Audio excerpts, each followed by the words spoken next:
and we're going to be talking about the financial toll of caregiving today. I'm happy to have you all here. And thank you, Christina Keys, for helping us through this process this morning. Susanne, I'd love to hear your story on your financial toll of caregiving. Thank you. It's probably a story that a lot of us have, I'm hoping, because the interesting thing about it is that I wasn't prepared financially at all. And the irony is I wasn't prepared for caring for my parents either. I was thinking about that this morning when we were going to set this up, that, I don't know why, because my parents are getting older, right? I mean, but I come from a family of having people who didn't have extended critical care needed. My grandfather on my dad's side passed in his sleep. Everybody kind of lived to their 80s, and then they sort of passed in their sleep, or they had stroke and they were sick for 3 days, and then we lost them. So it was kind of not and I'm sure there was lots of denial. And my mom and dad were very, very active and very, very healthy in general. So when I found out that my mom was having beginning stages of dementia and my dad had his heart issues were getting much more exaggerated, of course I stepped in right away, but it wasn't something that I was planning. And that's crazy. And I think for many of us, it's like that. So I didn't have a plan set up financially. My mom was really good with numbers, and they weren't wealthy people in any way, shape, or form. They were, they both had jobs and worked, but they didn't have major investments. They owned their home. And my mom had managed that really well, but they were on a very limited income and did really well, but there were no provisions made. So when I jumped in, even little things like, hey, I don't like the way that robe looks, let me get them a new one. Or, wow, they have limited amount of food in their refrigerator. I mean, they were fine, but let me get that extra tin of butter cookies because my mom's eating them like crazy. That kind of stuff sort of added up for me. So I was not prepared and I wasn't budgeted. And I think that's my story. So when did you, just to get a background for the audience, when did you start, at what age did you start caregiving? Since I don't want to date myself too much, I was definitely leaning toward, I'm a boomer. So I was still working at the time. I was a full-time caregiver, so I wasn't retired, but I was sort of, heading out there. So I was definitely in my later middle age. As we all say, we're eternally 29. Yeah. Oh, yeah. So, and how long did you caregive for? For the two of them, about 5 years. Okay, and then I cared for another family member. And now I have an extended family member that I care for who has a chronic lung disease. So it's sort of been an ongoing journey. So when you thought about in your middle age, getting ready to retire stage, did you think that caregiving could be a possibility? No. I'm going to be really honest, because that's the only way that's one of the reasons I do what I do, because I wanted to show everyone what my mistakes were so that perhaps we can have somebody avoid them. And no, not really. I did not take that into consideration. And again, I come from a long line of, really healthy people that feel like they're going to live forever and everything's going to be okay. And I think that was handed down to me. And I think that I was very caught up in my own life and my own retirement and what I was going to do for myself. And I didn't consider I was ever going to have to take care of anybody else. So if you're right now telling people today, based off of your experience of not knowing to prepare, and now they're like, oops, and now I unexpectedly have to caregive, I have no choice. Mm-hmm. What would you tell those people? Wake up, people. That easy, huh? Absolutely, because I talk to so many caregivers, and so many of us feel like we're thrown into it, like literally. that we're thrown into caregiving. And I think that this is an absolute epidemic of the way we think around this, that denial can be a good thing at certain times, but it's also not a good thing. And I think we have to start to understand that so many of us at one point or another are going to care for others. That's the reality. And until we're really old and decrepit ourselves, we think that it's not going to be something we have to deal with. And it's a reality. You know, 1 out of 6 of us is going to care for somebody. So based on your perspective, it's almost like we should already be preparing for caregiving as if it's like we're preparing for a retirement. Like Yes, everybody should prepare for caregiving. absolutely. And then don't forget the sandwich generation. I mean, so many of my caregivers are in the sandwich generation. I mean, life happens. They're caring for children, or you know, wounded warriors come home. I mean, there's so many situations that can be unexpected, and we all need to sort of prepare for it. And it's difficult. It's difficult to get people to sort of understand that, especially in today's crazy world. You know, we're so distracted with everything. So if you were to go back into that time where paint us a visual of what that time looked like for you before you were caregiving, what your life looked like. My life looked like I had a good life, and I was originally in the music business, so I had a great career in the music business. I started as a singer-songwriter, and then I was in the music business and had some great clients and a great career. I did some great stuff, which we can talk about some other time. And then I worked for a private family who was in the entertainment business, and I sort of did production, and I was sort of the chief of staff for them. And I was making good money, and I had a good life, and I was living in New York, and I really was not carefree because I knew I was getting older, but I did not have commuting and working full time and taking care of my parents on my agenda. I did not have being a full-time worker and employed and also having to care for 2 parents. That was not on my agenda. Yeah, I'm finding that many people that I talk to, even some of the clients I have, it's like caregiving is not on the agenda. And it's more of like long-term care is on the agenda, which is great, but not caregiving. Mm-hmm. And so when caregiving comes in, it's like another unexpected event that's not realized, that's not planned for. Mm-hmm. Yes, and it's not a question of, for those of us who are caregivers, and I believe that we're born caregivers, I believe we're hardwired. I mean, I was always sort of the one who took care of everybody, even as a kid. You know, I think sort of codependent and taking care of people. I believe we're hardwired to be caregivers. So when those of us who end up being caregivers are presented with this issue, or they're presented with this challenge, they rise to it. Like we don't list the pros and cons. You know, we just jump in and do what needs to be done, and we're in the middle of it before we know it.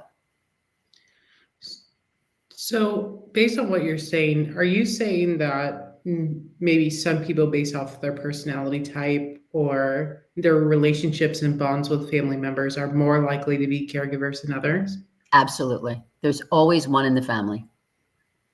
So if you're that person who's reluctant today and saying, my personality doesn't match being a caregiver, I'm a male, and let's say my mother is aging, so I won't be doing the caregiving duties. That's the role of a female.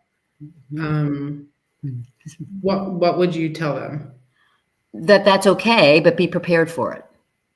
Okay. You know what I mean? I mean, because some, you know, there's definitely family members that can't show up, and that can be a big bone of contention sometimes. And in my personal opinion, it's just there's certain people that just cannot show up. It can't literally do the heavy lifting. Just that's who they are. And that's great, but one should prepare to either support financially and or any way they can someone else, or be prepared to delegate. And not feel bad about it, but be prepared to stand up to delegate. Explain what you mean by delegate.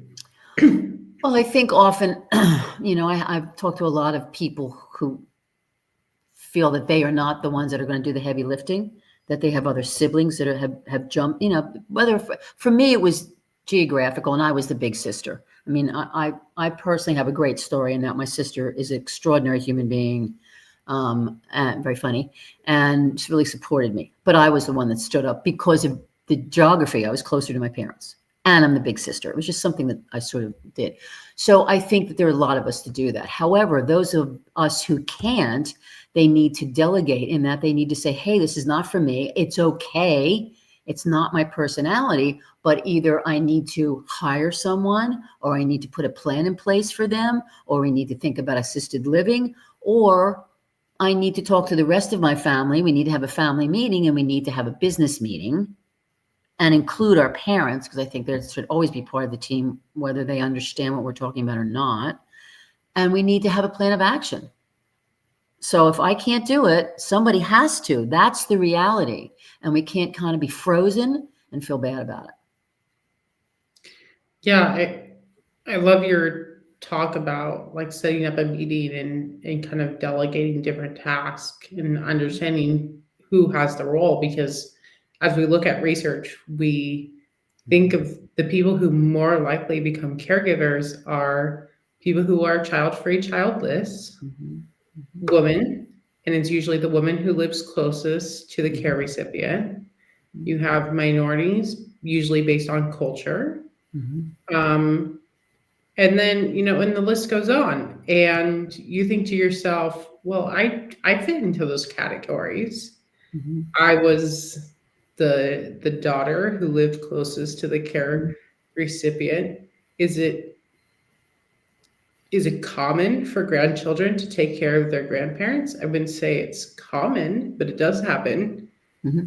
But I kind of slipped into that role because I was so close Mm-hmm. and that I had such a close bond Yeah, with my grandmother. right.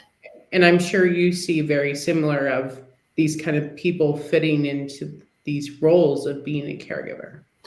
Yes, and I think and I think there's even a wider definition, and I think the wider definition is, it seems to be because, like, because we have 14 million people under 18.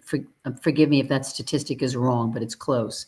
We have so many people under 18 as caregivers, young carers. It's a big population out there, and I think and it's a sandwich generation. I think it's a certain type of personality. That will show up and take that. I don't want to call it a burden, but they will take on that responsibility. And I think it is usually someone who has a type A personality, someone who feels that they can share their lives and their time caring for someone. And then I think there's a whole group of us who just feel we have to, because that's what needs to be done. And whether they have young kids at home and then they move a parent in with them or whatever it is, it's a personality who can make a commitment. Whether they want to or not, they're willing to do it. I mean, there's a lot of reluctant caregivers out there. I didn't get along with my mom at all. I mean, I love her dearly and I healed my relationship through caregiving. But I mean, if you had told me when I was 20, 25 that I'd be caring for my mother, I would have told you, A, you were crazy, and B, I would have run into the hills screaming with my hair on fire. That wasn't just, you know what I mean? So I did go to it reluctantly, but I never questioned it. So I think the type of person is important as much as the demographic. Yeah, I love how you mentioned how it's not just the demographic of people, it's the personality type. And sometimes that personality type happens to be the one who doesn't place very good boundaries, and that it is willing to support that individual. So as we're thinking about we're looking at this vision here, and this is what I'm trying to create is we're starting this vision of you're preparing for retirement but did not plan for caregiving. Correct me if I'm wrong. you were in a position where you thought nothing would happen to you, everything's rosy, you're chugging along this path here, and then you got a big boulder in the road. Yeah. And that big boulder happened to be caregiving, Yeah. an unexpected event. Right. And so, can you now paint us the picture of how that unpreparedness kind of spiraled into the caregiving journey? Yes.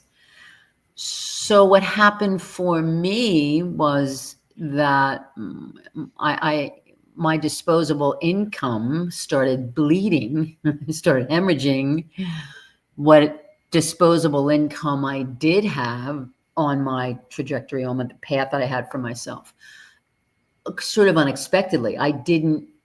The last thing on my mind was keeping a budget, right? So I just noticed like I had less and less money to spend on me and my care and well-being, because I was just sort of shelling money out happily for my parents, for everything, from extra, if I thought that they needed clothing or extra groceries or going out to dinner a little bit more or whatever it was, I started spending way more money than I had imagined, had realized, and that had budgeted for. So I began to realize that something had to change. I had to really look at my finances in around taking care of my parents. That I sort of had this unconscious need to take care of them and make them feel more comfortable, when in fact I was spending my own money to do so. Yeah, for me it was like, so my grandmother fell, she got out of the hospital and immediately was like the doctor recommended having 24-hour care. Like there was no other way around it. And so we knew that she wanted to age at home, and so having care workers at the home 24 hours was pretty much the only possibility at that time. So in my thought, I was thinking like this is just like a one-time occurrence. We're just going to set up her care workers for her to age at home, and then my job would be done. I don't have anything, I don't have anything more to do. And we've seen how, like with my clients, with other people that I've talked to, kind of this snowball effect of how caregiving can slowly, the vision you have is such a small vision of, for me, it was just, let's just set up these care workers and then my job is done. I'm sure many people look at caregiving, they're like, well, I'm just going to do this nice deed for my parents, right, or a nice deed for someone.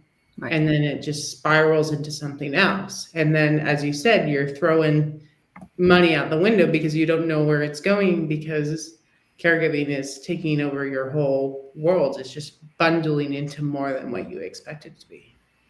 Exactly. And I think that's more common than we even realize, because you really don't understand the intensity or the challenge of caregiving unless you're in it. Which is why there's nothing like there's nothing as wonderful for a caregiver as talking to another caregiver, because they're really the only people that understand what it's like to be in the midst of caregiving.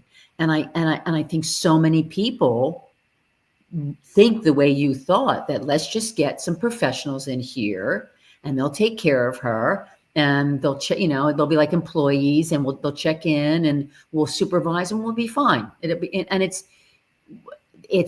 is the tip of the iceberg, and the toughest management one ever has to do is the care of another person, because it is a whack the weasel game. I mean, the minute you think things are settled, all hell breaks loose. But it's logical to think, if I hire the right people and we take care of everything and we have it all planned out, why shouldn't it go smoothly? It's logical, because that's how life seems to work. But caregiving is an anomaly, and caregiving, nothing stays the same, and nothing prepares us for caregiving. Yeah, I love how you put that.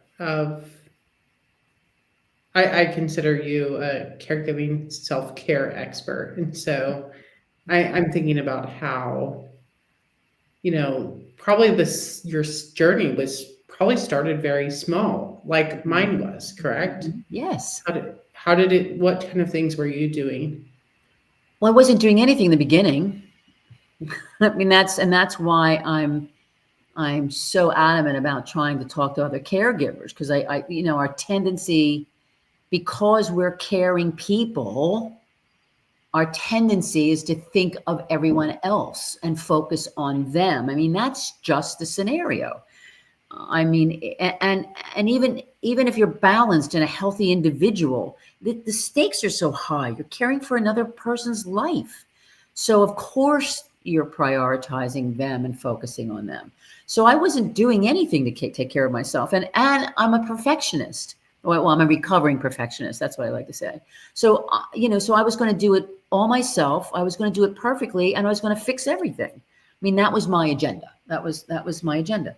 And, it took caregiver burnout. I mean, I hit the wall pretty hard. I had one specific morning where a Sunday morning, I woke up and I was in a major panic attack and thought I was going to die. And it had been building up, and I was really scared and upset. And it really was a wake-up call for me.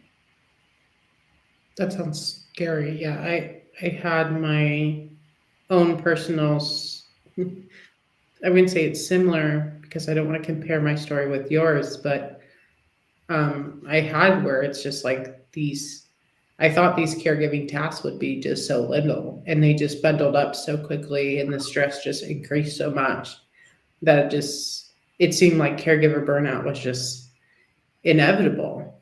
I'm curious to hear, so you weren't focusing on yourself, you were caring for your care recipient. What tasks did you, if you wouldn't mind painting a picture of where the caregiving tasks started and where did they end from starting your role to caregiver burnout? Well, I began very slowly, and I started because I commuted a lot of the time. They lived about 90 minutes from me, so it just started with weekends, and then just blew up from there. And anyone who's a caregiver understands that it can go from, as they decline and as other issues come up and other tasks come up, and you just keep taking them on and taking them on, taking them on. Before you know it, you're 24/7, not sleeping a lot, phone is by your bedside, and you're jumping in the car a lot. And I wasn't really asking for help. And I think this is a really important conversation. But when I had my burnout morning, when I had my big panic attack, something, thank goodness, whatever you believe in, some an angel, whatever, I reached out and I picked up the phone and I called another caregiver who I trusted and really respected. And that was very difficult for me, but I was so freaked out and the burnout was so bad. And I was so scared that my normal, I can't ask for help phobia just stopped. And I reached to the phone, and she really helped me. And it taught me that the sky wouldn't fall in and that I wouldn't die if I asked for help. And I didn't get really good at it right away, but slowly but surely I understood that I could actually reach for help and get it. And by the end of my caregiving journey with my parents, I had a team. I had people driving them. I had people dancing in the kitchen with them. I had all kinds of stuff, because slowly but surely I built up my ask for help muscle, which is really hard for me. It's still hard for me. But in that context, I was able to build it up. So I went from like, I'll do it by myself to, oh my God, can you help me? I mean, it was really, which was really healthy. I allowed myself to be vulnerable and say, hey, this is what's going on for me. I'm curious to hear how not asking for help affected you financially.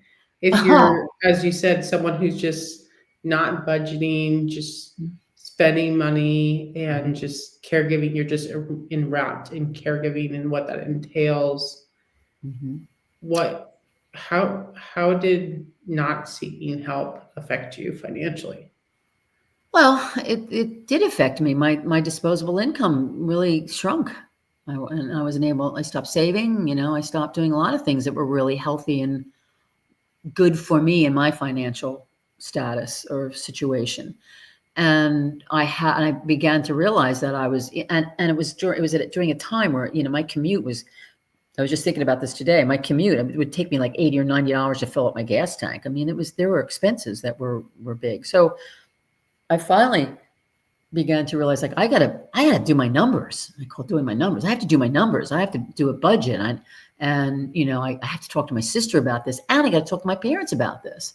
My dad was sharp as a tack before he died, and I said, and I have to work with them better, and they're going to have to foot the bill on some of this stuff, and we're going to have to talk about that in the future, and we did, and I stopped picking up some of the expenses. I started work, and I worked with their budget, so we would avoid certain things and add certain things. I mean, it was a work in progress. It wasn't immediate, and it wasn't perfect, and it wasn't pretty a lot of the times, but I think just the acknowledgement of where I had to be careful. I had to go on a budget. I had to talk to them about making sure that had availability to their funds, and then I would be in charge of their funds. And then my sister helped me out. I had to say, hey, could you help me with this? And they were great. And again, it wasn't pretty and it wasn't perfect, but it took a lot of pressure off me. Just the acknowledgement and then taking basic action. So what for you was that like come to Jesus moment or that hallelujah moment that was like, I need to do something about this? I don't know that it was a specific one come to Jesus moment, although I've had a lot of those in my life, and that's usually what it takes for me to get it through my thick Irish skull. I think it was just every month I was just sort of like, gosh, I don't have any money for gas. Like, where did, I just got paid, and I always insisted in those days, I always insisted upon getting paid a direct deposit every week. I'd be like, oh my gosh, I don't have any money in the bank. And I think it was just sort of a gradual, like, what are you doing? You have to pay attention to this. I had to draw my attention to it, and I couldn't put it off anymore. It was very important that I took them to the doctors and did their medications and made sure they were safe and made sure they had food in and that they were safe and warm and that apartment was okay. But the bottom line of it is if I couldn't drive, if I didn't have gas in the car, I had to go on a budget, and I had to really watch how I was spending and do my numbers. I had to really knuckle down. I love how you mentioned about gas. I remember being like a college student and I only had like $20 in my hand, and at like $4 or $5 a gallon, I couldn't fill a whole tank.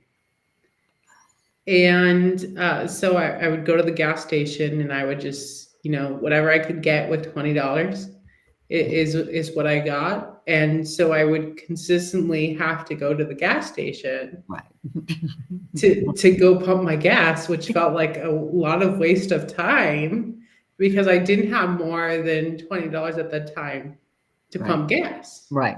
And you were a college student, so no one depended on you. You could get a ride with, Susie or, I mean, you know what I mean? I mean, so imagine if, and again, it was me overspending and not watching what I was doing. But imagine somebody who has really limited funds and has to get to their family to take care of them.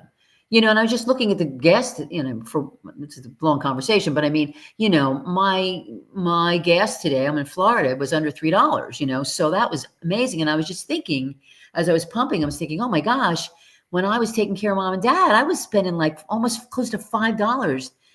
And it was a 90-mile commute. Like, I was spending so much money on gas. So imagine if you don't have that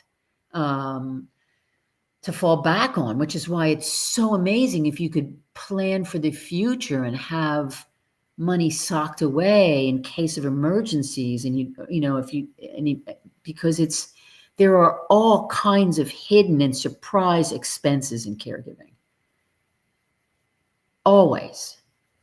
I just remember I remember when I found out that we were in South Jersey at the time, where the ambulance that transported my father after his open heart surgery at 87, the ambulance from the University of Pennsylvania to the rehab wasn't paid for. Medicare didn't pay for it. Surprise. And that was like, $800. That was a big bill. I had to figure that out. I had to talk to them. I had to, but that was a lesson learned. And it wasn't that it's not that I'm not smart or, logical or a planner. It's just that I'm in the middle of everything and I got to get him out of the hospital and into rehab. Who thought to ask about the ambulance? I assumed it was taken care of. It wasn't. So there's being prepared and having some kind of a landing pad or a safety zone or a safety net financially when possible is just like brilliant. I mean, why wouldn't you want to do that? Please do it if you can. That's why I love your work, because you're constantly telling caregivers to plan, even if you're not a caregiving. Like, worse comes to worse, if you never end up caregiving, you can just go on a nice vacation. Yeah. What's wrong with having 6 months of funds, Get that motorcycle you want. Yeah. Like, I love how you're talking about the hidden cost, and so many things we don't think about when we start caregiving. We just think it's our role, and it's just kind of like, and then we see the gas goes up, and then the maintenance goes up, and and all the, like, for us, I was paying for diapers for my daughter.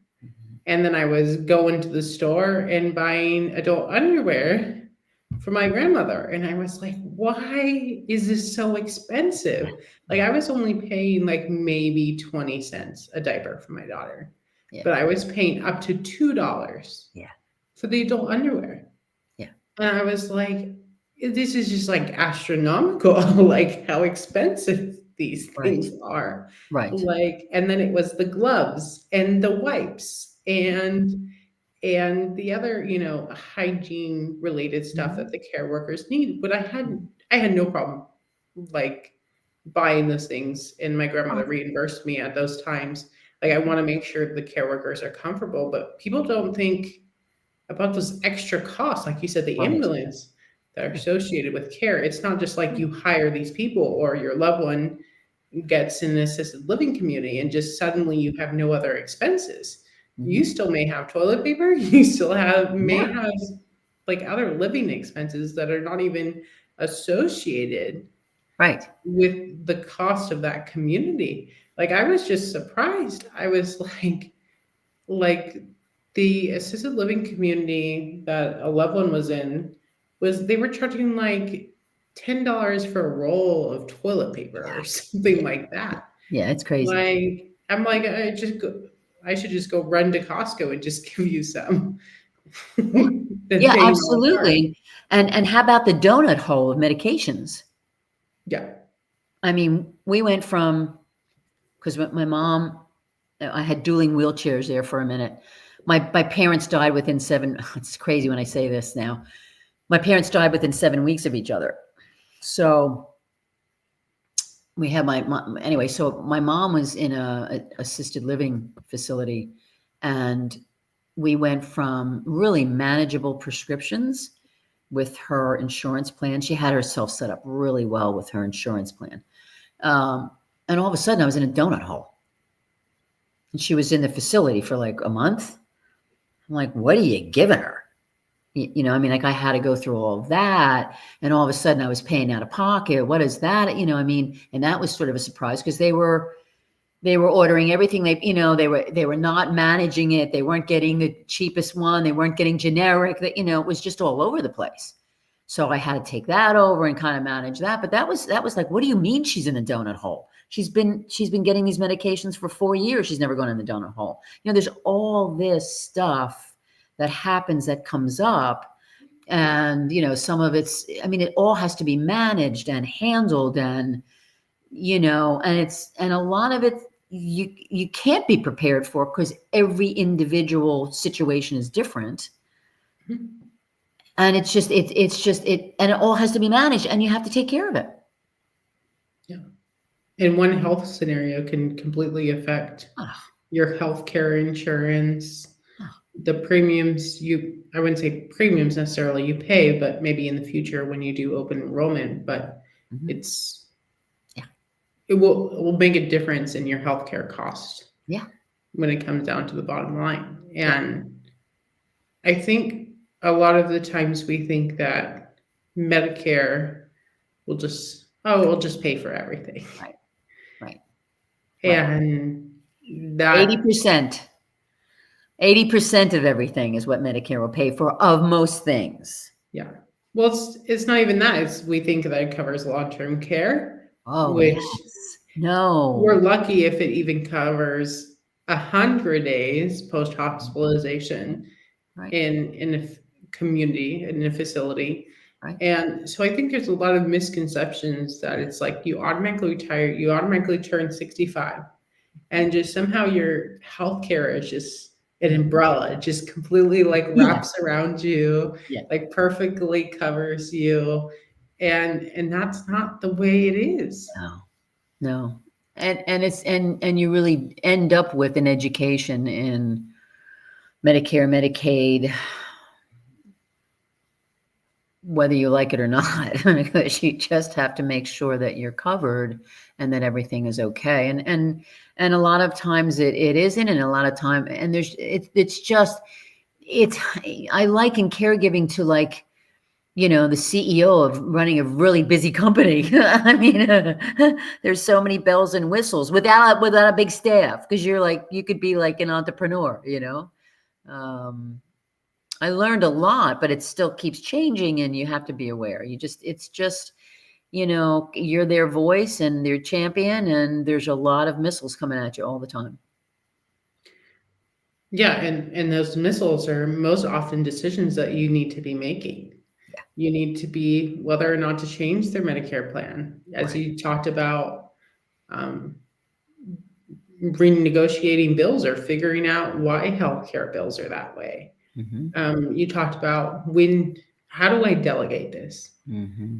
And how do I ask for help? And when do I need to ask for help? Because it's not as simple as like, I'm just going to go ask Sally down the block for help. Yeah, yeah, Like, you have to process and make decisions right. of how can Sally help?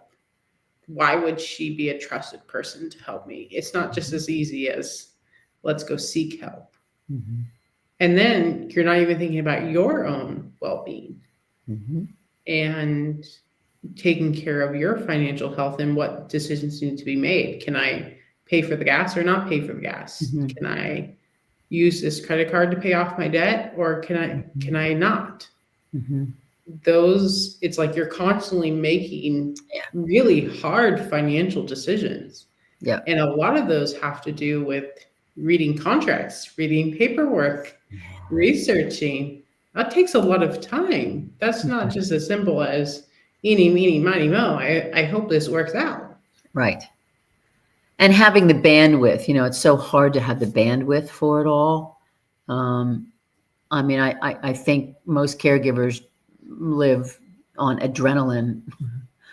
I mean, I don't think my nervous system will ever be the same ever again. But you're constantly. I mean, I never worry about caregivers in crisis mode. I just because and the other point is that if you have someone who's working full time and is a caregiver, like hold on to that employee because they have the best skill sets. Like caregivers are the best employees because they just have all these extraordinary skill sets and crisis decision making abilities. And I mean, they're just amazing. But having that, I don't worry about us in crisis. I worry about us afterwards when we're like, the crisis is over and what do I do now? I worry about that part of us. But yeah, I mean, having the bandwidth and the whole asking for help thing is, and I know you have a thing about asking for help where you set up like 3 people that you can trust, and do that as quickly as possible. I think for me, what I worry about with caregivers is their inability to ask for help. That part of us that really finds it difficult to be vulnerable and ask for help. It's such a phobia almost. We have to really work on that and be self aware and know that we have that within us to really feel bad about asking for help. And that's an issue. You got to really work on that. You have to really start to understand there's no shame in being vulnerable and asking for help. I get very worried about that. A lot of caregivers, and I know this from myself, feel ashamed to reach out and ask for help. And we got to stop that. We have to change that dialogue and narrative. Yeah. If we're creating like a hypothetical situation in which you're asking for three people to help you, who would those three people be for your, either you could just make up fake people or real people during your caregiving journey. Who are those three people, and what would you ask them to do for you? And some of it's hit and miss. Sometimes we ask somebody and they say yes, and maybe they're not available. So it's a process, right? But I had friends of my mom and dad who were amazing. And I could not have done. I had a couple friends of my parents. I was really lucky in a lot of different ways, because I had a sibling who was amazing and I could lean on. And I don't think Michelle ever said to me, "Oh, I don't think you should do that," ever. Oh yeah, whatever you think. So I knew I could count on her. I had friends of my parents that, one was a nurse that lived across the hallway from them and then lived down the street, and they both showed up. I could see that they were showing up. So it took me a minute, but then I started saying, could you help with, like, in little ways, could you help me with this? And when they consistently said, oh yes, and did it, they were on the team. Right? And then I appealed to some people in my parents had a church group, and friends, family and friends. And actually some of them got mad at me because I didn't ask them enough for help. So I was really lucky in that I had a pool of people that I could tap into. I don't think everyone feels that they're as lucky as I was. And I know that, and I believe that. You have to really work hard, but you have to do that for yourself, because there is somebody somewhere that's going to help you. And whether it's through a church group or with a community, or maybe that distant cousin that you don't talk to a lot, but is a really good person, you have to work at it, because you need those three people. In what ways did those three people help you? Oh, Danielle, by the time I was finished, Buddy, our friend Buddy, was taking my dad to the doctors for me, because they were really good together, the two of them, and they were sharp. And so I didn't have to do any of that.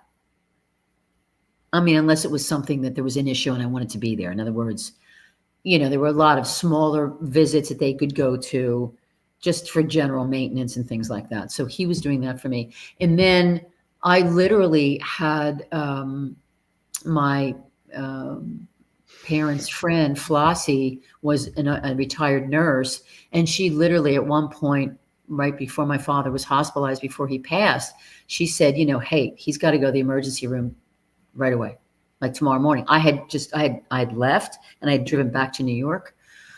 So she was there. She was my ears and eyes. I had my aunt and my cousin actually sat in an emergency room for me until I could get there.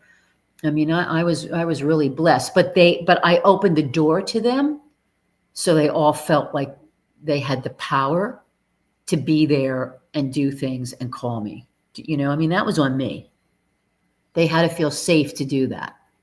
And I'm not an easy person, I believe.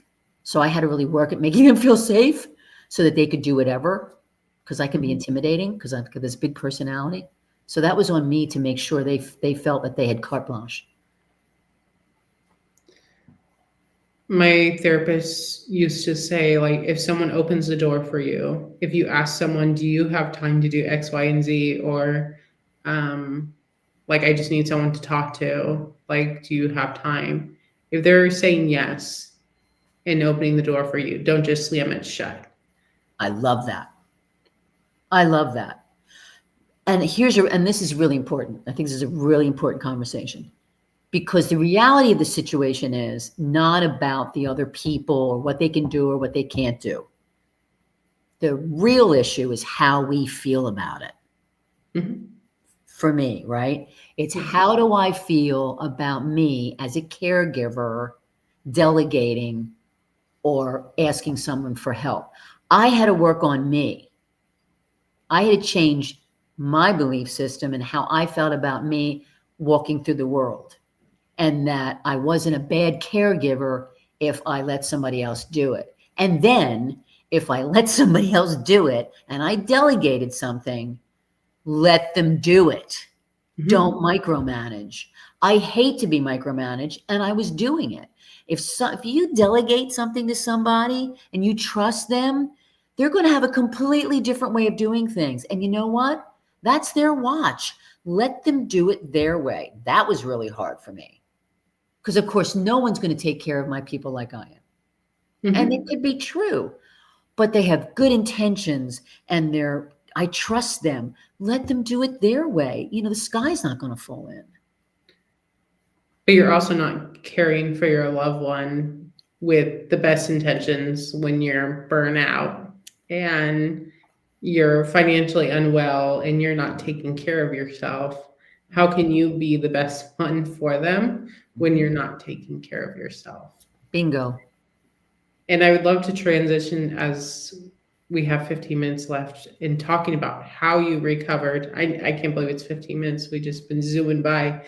I would love to talk about the after caregiving part. So you Mhm. started delegating, you were burned out, you found a solution, and it seemed like delegating worked really well for you for the Mhm. most part. Mhm. Um, how how did after caregiving go for you? Well, for my parents, as I said, they died within 7 weeks of each other. So um, I think the ramifications of that, even to this day, I don't quite understand or feel completely.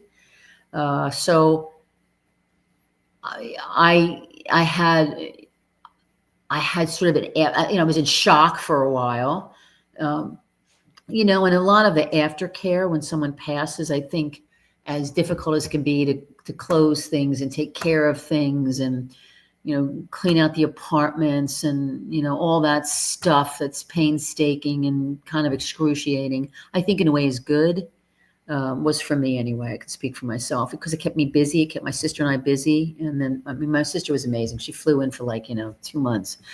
Anyway, and I think it was good. And I think it was in the quiet when everything was sort of, I suffered when it was quiet and I didn't have them to care for anymore. And I didn't have that schedule, and I had free time, and I didn't know who I was for a minute. That I ran into some trouble, and I got into a really lovely bereavement group that really helped me.